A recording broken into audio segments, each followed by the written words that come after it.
তাদেরকে বিয়ে করতে পারবো, আল্লাহ বলবে সবাইরে বিয়ে করবি।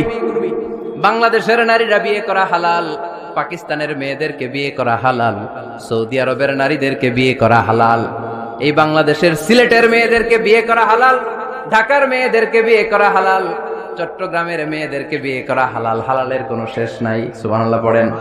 কিন্তু যখন জিজ্ঞেস করলাম তাহলে কাকে কাকে বিয়ে করা হারাম, তখনই আল্লাহ গুনে গুনে 14 জনের নাম বলে দিলেন, পড়েন সুবহানাল্লাহ।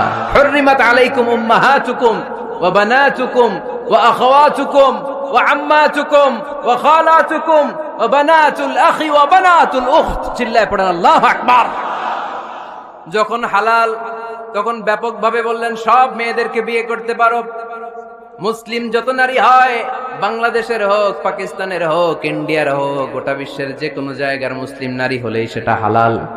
কিন্তু হারাম কোনটা যখন জিজ্ঞেস করলাম, গুনে গুনে বললেন মাকে বিয়ে করা হারাম, নিজের কন্যাকে বিয়ে করা হারাম, বোনকে বিয়ে করা হারাম, ফুফিকে বিয়ে করা হারাম,